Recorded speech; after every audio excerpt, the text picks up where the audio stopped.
Une nuit, à 2 heures du matin, une famille malienne s'est brisée pour toujours. Cette nuit-là, la fille ne rentre pas après les cours, les heures passent, le silence devient lourd. À 2 heures du matin, la porte de l'appartement s'ouvre doucement. Elle essaie d'entrer sans bruit, en espérant ne réveiller personne. Mais Lassana est là, assis dans le salon. Il attend.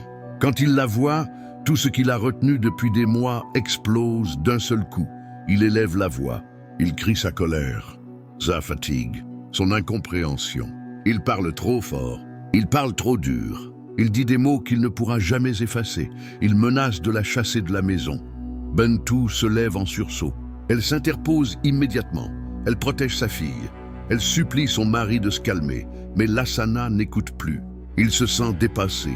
Il a l'impression de perdre son autorité, son rôle de père, sa place dans sa propre maison. La discussion devient une confrontation. Les cris couvrent les tentatives d'apaisement. Les mots blessent, les gestes suivent. La fille, paniquée et tremblante, ne reconnaît plus ses parents. Elle prend son téléphone et appelle la police. Quand les agents arrivent, Lassana est emmenée, menottée sous les yeux de sa femme, sous le regard de sa propre fille. Cette nuit-là, quelque chose se casse définitivement en lui. Sa fierté d'homme, son identité de père. Son couple. À sa sortie de garde à vue, rien n'est plus comme avant. La confiance est détruite, la honte est trop lourde. Lassana décide de se séparer de Bentou. Il n'arrive plus à vivre dans cette maison où il s'est senti rejeté. Les services sociaux interviennent à nouveau. Ils reviennent.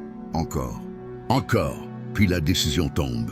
Froide, définitive. La garde de l'enfant est retirée aux parents. Ce soir-là, une famille venue en France pour se réunir retrouve éclatée, chacun de son côté, avec le sentiment d'avoir tout perdu.